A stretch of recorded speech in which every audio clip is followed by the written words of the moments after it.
స్టోరీలోకి వెళ్లే ముందు మా ఛానల్ని సబ్స్క్రైబ్ చేయండి. భయపెడుతున్న కొత్త వైరస్, భారత్ చైనా కీలక వ్యాఖ్యలు. చైనాలో కొత్త వైరస్ కలకలం అనే కథనాలు ప్రపంచాన్ని మరోసారి ఉలిక్కిపడేలా చేస్తున్నాయనే కామెంట్లు వినిపిస్తున్నాయి. కరోనా మహమ్మారి అనుభవాలను ఈ సందర్భంగా ప్రపంచ దేశాలు మరోసారి జ్ఞప్తికి తెచ్చుకుంటున్నాయని అంటున్నారు. ఈ సమయంలో ఇటు భారత్ అటు చైనా దేశాలు ఈ వైరస్ పై స్పందించాయి. అవును, చైనాలో కొత్త వైరస్, కిటకిటలాడుతున్న ఆసుపత్రులు, త్వరలో లాక్డౌన్ తప్పదా వంటి కథనాలు వైరల్ అవుతున్న వేళ తాజాగా భారత health agency directorate general of health services DGHS స్పందించింది. ఈ మేరకు డీజీహెచ్ఎస్ ఉన్నతాధికారి డాక్టర్ అతుల్ గోయల్ దేశ ప్రజలకు పలు సూచనలు చేశారు. ఇందులో భాగంగా హ్యూమన్ మెటాఫ్నిమో వైరస్ వ్యాప్తి పట్ల ఎవరూ ఆందోళన చెందాల్సిన అవసరం లేదని, ఈ వైరస్ కూడా సాధారణ జలుబుకు కారణమయ్యే ఇతర శ్వాసకోశ వైరస్ల మాదిరిగానే ఉంటుందని, పిల్లలు, వృద్ధుల్లో ఫ్లూ వంటి లక్షణాలను ఇది చూపిస్తోందని తెలిపారు. ఇక మన దేశంలో శ్వాసకోశ సంబంధిత వైరస్ల వ్యాప్తికి సంబంధించిన డేటాను విశ్లేషించగా అందులో గత ఏడాది డిసెంబర్ వరకు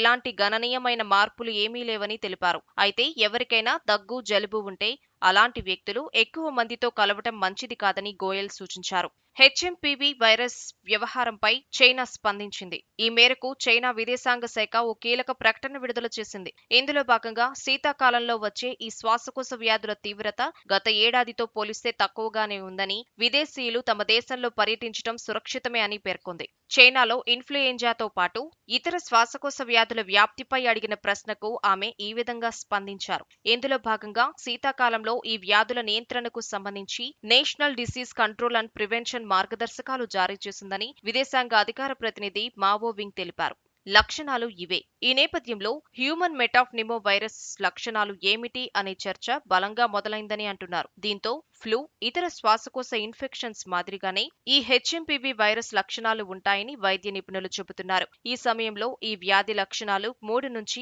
6 రోజుల్లో బయటకు కనిపిస్తాయని అంటున్నారు. ఇందులో భాగంగా దగ్గు, జ్వరం, గొంతు నొప్పి, ముక్కు కారటం, శ్వాస సరిగా ఆడకపోవటం, శరీరంపై దద్దుర్లు వంటి లక్షణాలు ఉంటాయని చెబుతున్నారు. అది కలిగి ఉన్న వారితో ప్రత్యక్ష పరిచయం ద్వారా లేదా వైరస్తో కలుషితమైన వస్తువులను తాకటం ద్వారా వ్యాపిస్తుందని చెబుతున్నారు.